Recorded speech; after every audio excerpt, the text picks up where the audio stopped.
I absolutely think of times like when it was so cluttered in here, and usually the office is when it was the worst for me. Okay. Because the office was just kind of the catch-all. Oh, what do you want me to do with this? Just throw it in the office, right? So I absolutely can think of times where this area has, almost given me anxiety. Like I just don't want to be in here.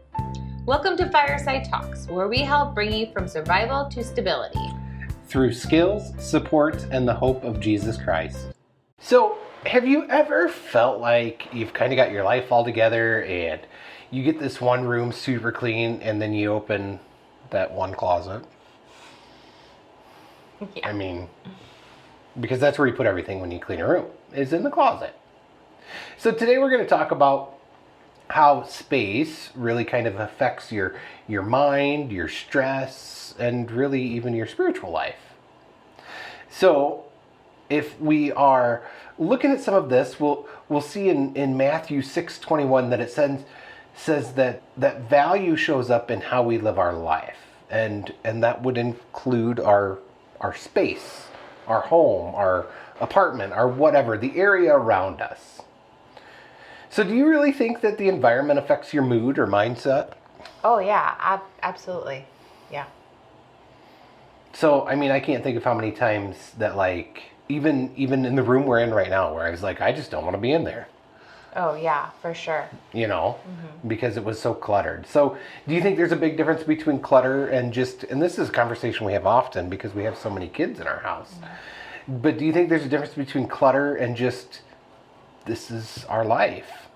Oh, yeah, absolutely. If you can look at an item on whether or not, have a reason as to why you're keeping it, just having things around, papers laying everywhere, knickknacks everywhere, and nothing really having, meaning, that's clutter.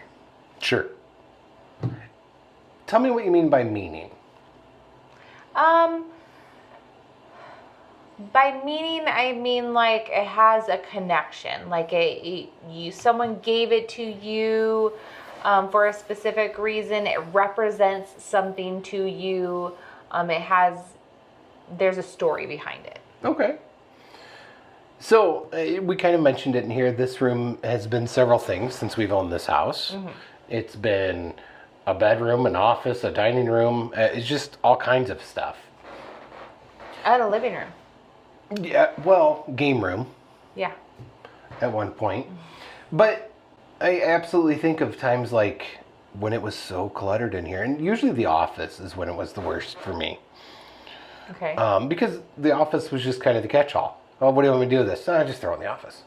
Right? Mm-hmm. So I absolutely can think of times where this area has... almost given me anxiety.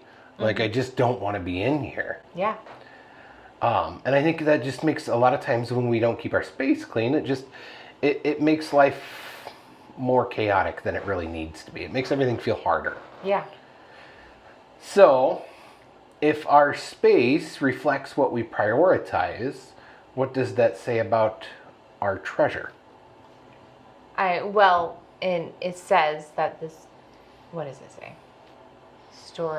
Do not store up things on earth where moths and rust and thieves can destroy it, but to store up the things of heaven. Yeah. So if you walk into someone's house and you look around, what kind of things do you see? It tells a lot about a person. Like in our home, you're going to right now see a lot of boxes. But you're gonna see kids' toys and stuffed animals. You're gonna see music instruments, but you're gonna see Bible verses and crosses on the wall. So it's going to reflect what's important to us. Mm-hmm. But at the same time, none of those things are important. You're also gonna find a couple bookshelves full of commentary and Bibles and religious type books as well. Church history and all kinds of stuff like that. Mm-hmm.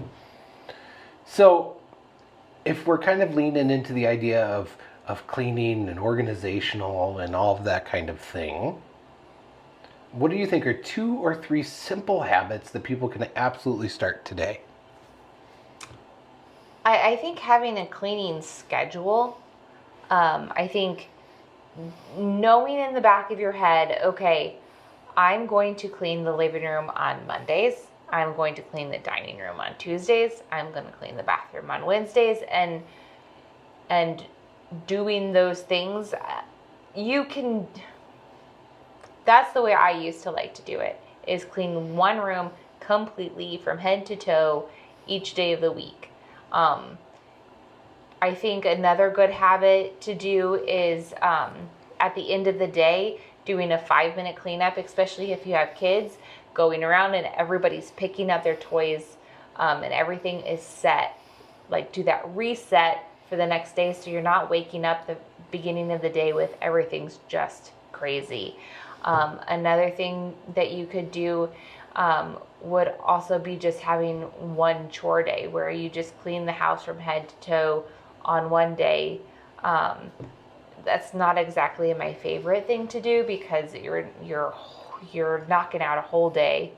It's what we do in our family right now because that's what works. But we also have 5 kids, so they each take one room. They have to clean one room. It should only take an hour, but yeah. Right. And so the 3 things: doing a 5-minute reset, getting everything picked up the night before, cleaning one room a day so you're not overwhelmed in one whole day. And I guess the third thing was or just, so I don't know. Cleaning one room a day or having one day a week that you're just trashed and cleaning everything. But I think another good habit would just be the mindset of putting things away right away. So instead of setting things down and making up a pile, I'm really bad about going through the mail, and so it sits in the mailbox because most stuff is paperless. And so most of the time there's nothing important in the mail. And so it sits there and sits there and sits there. And so it takes me 10 minutes just going through the mail. And then we have little pieces of mail all over the house. So I think putting things away in their place right away is a good habit. So putting things away right away, cleaning one room a day, and doing a 5-minute reset, picking things up at the end of the day. 3 things. So some people, one of the things you mentioned, people would call it the one-touch rule. Don't put it down, put it away. Sure, yeah. So what's the one chore that you avoid like it offends you? Cleaning the bathtub. I hate cleaning the bathtub. I can never get it clean. And then I end up using all these bleach things that burn my nose, and I hate it. Okay. So if you have any tips, let me know in the comments. On the bathtub. Or give it to him. That's usually how that goes. So if cleaning isn't just a physical task, but a spiritual one also, why do you think it is so hard for us to let stuff go? Oh, because like I said at the beginning, we have these emotional attachments to these items. It's a very common thing. You go on vacation and you want to buy souvenirs, right? But these souvenirs they're just these little trinkets, and then you have all these little trinkets and all these little trinkets, and then when your mom and dad pass away, they have all these trinkets from all these vacations, and you remember those. But so now you have their trinkets and you have your trinkets, and you can't get rid of them. But they're not your mom and dad. They're not your family members. They're just memories. That's what I've tried to do. I try and take more pictures on our vacations, try and create albums, so then we can look through and relive those memories rather than just having more stuff around the house, just collecting dust and taking up space. So if if we think of like the trinkets and some of the mementos and stuff, like one of the things I was thinking about today, because we are in the midst of packing up our house to put it on the market to sell. So one of the things I was thinking about today is like, we have a bin in the attic that I cannot remember the last time we opened it. But Every time I walk past them, you're like, oh, what's in here? Oh, yeah, that's our memories. right. But it's like our high school yearbooks. No, And I don't know if those are in there anymore. I think we might have gotten rid of those. I don't think we got rid of high school yearbooks. Oh, okay. Yeah, there's just a handful of other It's things. like my baby book. Right. I think. Or maybe it's Ruby's baby book. I don't know. Sure. But I mean, we have some of these things. Right. Like, does having a bin in the attic with our high school yearbooks hurt anything? No, not really. Sure. But we dwindled that down. Sure. Like we had so many things that had memories that we were just holding on to. We got one bin and we said, okay, we can't have all this stuff everywhere. We just don't have room for it. Mm-hmm. And so let's have one bin. What's most important to us that when we pull it out, we can tell a story. Sure. You know, that it creates that emotion and that memory that we can tell a story and, and put it back. Yeah. And I guess one of the other things I think of is, and it's kind of big, but I've got that plaque that they gave me my senior year of high school because our football team broke all kinds of records. Mm-hmm. We broke all kinds of school records, most wins in school history and playoffs and all this other stuff. And like that would be one of those things that it really doesn't mean anything to me now, but I have a hard time getting rid of it. So, like, I don't feel like it's hurting us to have it, but how do we decide what is worth keeping? What do you... Like when we get to that kind of stuff, how do we decide what's worth keeping? You just have to wrestle with it yourself. I have so many, and as we were packing up, I have so many paintings. I love to paint. But what do you do if you love to paint and you have paintings and they're not really good enough to sell? Like, it's not like that kind of painting. But what do you do with them? A few of them we've hung up, but when we were packing, a couple of them got ripped. And it's like, okay, whatever. Like, it is what it is. I mean, it was a special painting. Like, we enjoyed having that painting. It was a nice painting. So I took pictures of them. I'm like, well, maybe I can get prints of them later to replace it. I probably won't. It'll just sit in my photo memories. But, it just, sometimes if we just take pictures of things so that they can sit in our memories, and there's so many things that you can have slideshows of pictures to pull back memories are so nice to pop up. Mm-hmm. But you have to wrestle with it because ultimately it's not going to go with you. It's not going to go to heaven. And ultimately that is where we're going. And that's what we want to store up. We want to store up the good things in our soul. And if you have so many things cluttered around that create memories that are taking you away from being able to fully be in Christ, and they're tying you down, that you are not available to follow his words and follow his teachings and be able to, I just think of like hoarders that just have so much stuff in their room, in their house, that they can't even allow people into their house. Like that's not following his words, because we should be loving and inviting to people. So if you have so much stuff that you can't follow Christ, then it's too much. Sure. And we definitely live in a stuff-focused world right now.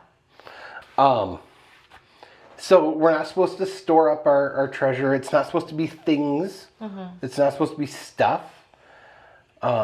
So I feel like we've kind of talked about how that practically looks in our home. Yeah. But if we're thinking of how, just again, packing up the house this week, I kind of got overwhelmed in the garage. And I got overwhelmed in the bedroom. Right.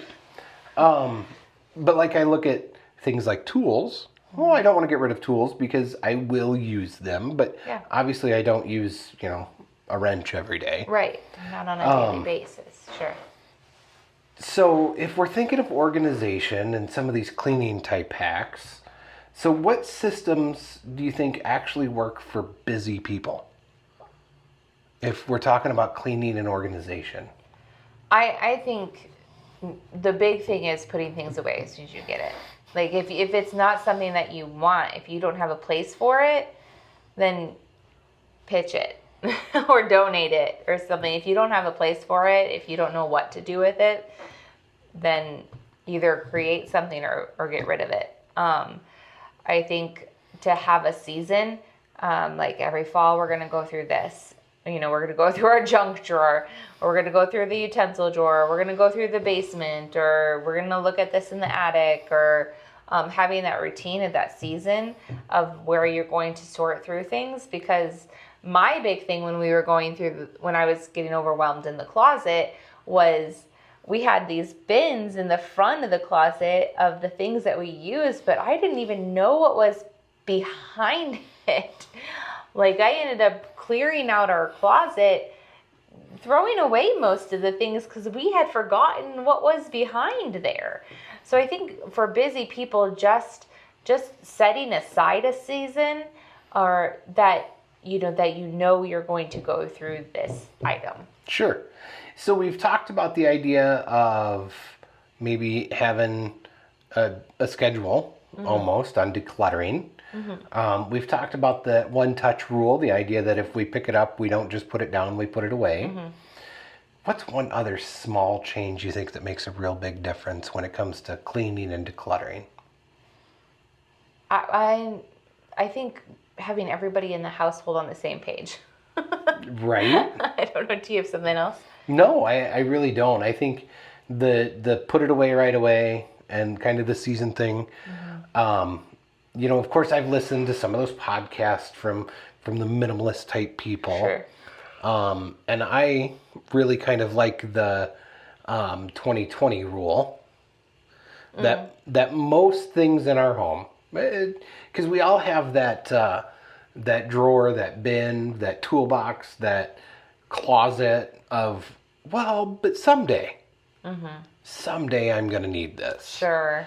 And that 2020 rule of the idea of that most of those things we can replace in 20 minutes for $20 or less. Right. Most of them. There's, and you see some of these funny videos on the internet of that dad that has that weird shaped piece of wood and he's had it in the garage for 35 years. Right, just in case. And he finally gets to use it. But I think kind of that idea that most of the things that we're holding on to just in case, they're not expensive and they're not hard to replace. Sure. There's another rule too for your closet that if you haven't touched it in 30 days, then you probably don't need to wear it. Like I don't necessarily like that rule because in South Dakota we have very differing weathers here in the Midwest. So seasonal clothes get put away for 6 to 9 months. Right. Well, this is probably the first time I've wore this shirt in 4 or 5 months. Right. Yeah. Because it's warm today. Right. So I would say in a year, if you haven't worn that in a year, then absolutely it's time to get rid of it. And I also don't like to keep more,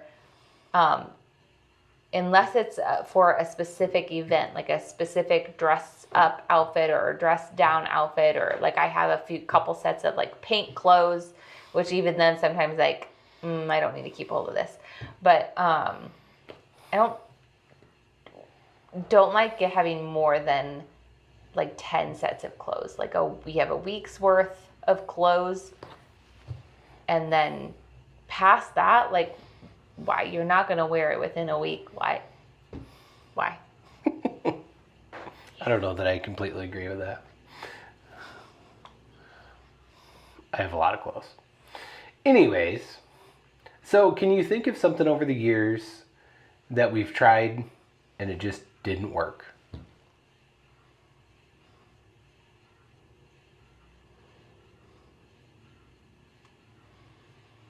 I would say probably, so we have a chore schedule with our kids, and we tried to do like, all right, everybody's gonna sweep today. Every room is gonna be swept, and then every room is going to get like wiped down. Everything's gonna get dusted and wiped down on the next day, and then the windows are gonna get cleaned the next day. And even though everything was getting clean, it never felt like the house was clean. Sure. So by having a chore day, we have one day where the whole house is getting cleaned. And when the way I used to do it was just when our kids were much younger, me cleaning one room a day just constantly kind of kept the house in clean. Right. Because if we just clean the windows but don't pick up the stuff on the floor of the house, great, the window's clean, but the rest of the house is dirty. Right. Yeah. So I would say that didn't work when we were trying to do that. Sure. Now I know that we have not had this issue that I can think of. But could you see where it goes from I just want to keep it clean and organized to it becoming an obsession? Oh, yeah, where you're so focused. I mean, we've had times where we argue because we have 5 kids and toys get played with, and they're all doing homeschool, so they all have books and devices out everywhere. And so the middle of the day can be a lot because everybody has their stuff out.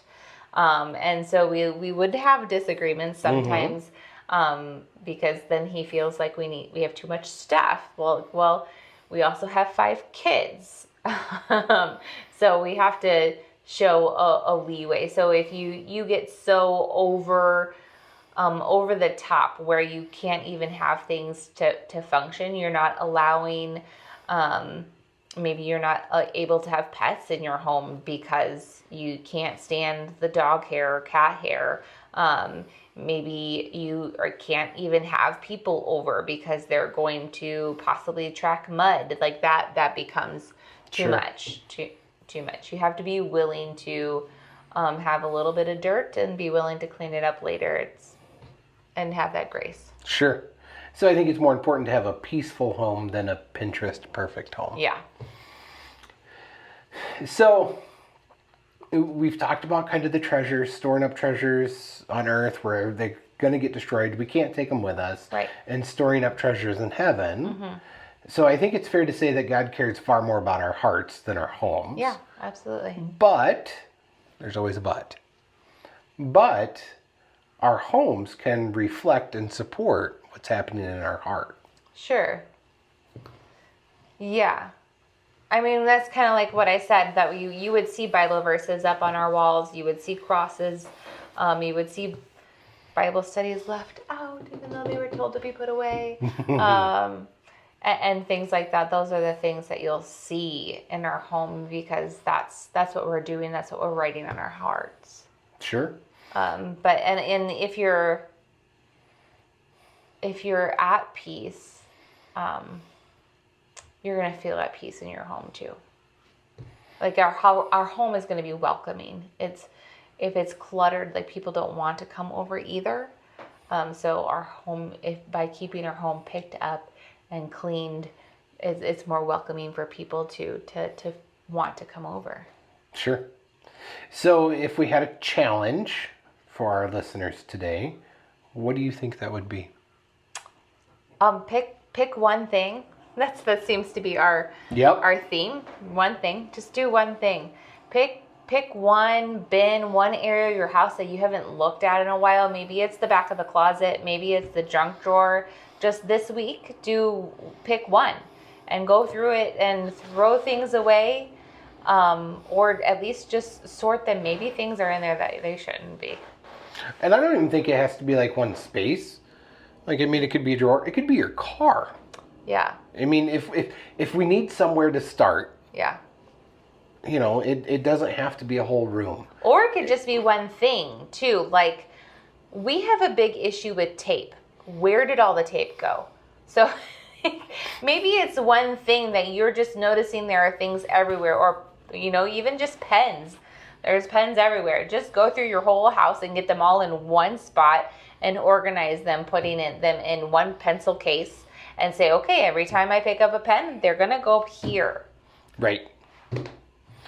And I think the other thing is we kind of start maybe working on this cleanup, declutter, or whatever we want to call it. I think we have to continually ask ourselves, does this space reflect what I actually value? Yeah, absolutely. Mm-hmm. So, and I think it's very important for us to remember that oftentimes the space we're in can shape our peace. Mm-hmm. And it can, and then once we have that peace, it really points our heart into what's important. Mm. So, hopefully, this has helped you a little bit with decluttering and cleaning. We didn't, we're not gonna say, you need to go out to they have actual stores that all that's in them is bins, right? So don't go to the bin store. I don't even know if that's a real place. I think it is, though. But you don't have to run out to the bin store tomorrow and spend hundreds of dollars to organize. Open the drawer that's already dirty. Yeah. And just clean it out. Yeah. And remember that 20/20 rule. I would say one little tip. Don't go to your kids' bedroom and reorganize it while they're gone at camp because they get really mad. Should probably do that with them. I have a funny story about my brother coming home from school one time and his bed was gone. But anyways, he still is bothered by all of that. But anyways, hopefully you've got one thing in mind after listening or watching this, that I am going to go work on this spot today. Yeah, and hopefully through the stories that we told you, you know that we're not perfect either. At the moment, we do not have a junk drawer. Well, that's because we dumped the junk drawer into a box and it's in storage. But, I mean, we have tape and pens all over the house that we can never find. We have this drawer thing over here, which I do not know what's in it other than one drawer is diapers. So we're not perfect either. It's a constant evaluation, and you just have to take it one season at a time. And even being clean and organized ends up saving you money in the long run. Yeah. Because as I was cleaning the garage, I recognized how many tools I've bought over the years because I couldn't find the one I was looking for. And now I have 2 or 3, or I think I have like 13 hammers in the garage right now. And packing tape. Yeah, and there's packing tape out there too. The tape is everywhere. It is. So hopefully you've enjoyed this today. Hopefully you got something out of it. Hopefully you're going to be able to go find that one space to start working on today. But in the meantime, make sure you like and subscribe. Share our podcast so we can get the word out there. Visit our website, firesidecommunity.org. All of our podcasts are listed on there, so you can easily find them by topic if you'd like. And our merch is also on there, which I'm sporting right now. So we got that on there, and 100% of the proceeds of all of our merch goes straight to firesidecommunity.org. We are moving out. We have some interesting things that are in the mix of options. So hopefully next week when we do our podcast, we'll kind of be able to let you know where we're moving to. Right now we don't know. We're just packing up the storage unit and getting out of the house. So yeah. Because we do have 5 kids and we have to clean this place up before we can sell it. Yeah. All right. All right. We'll see you next week.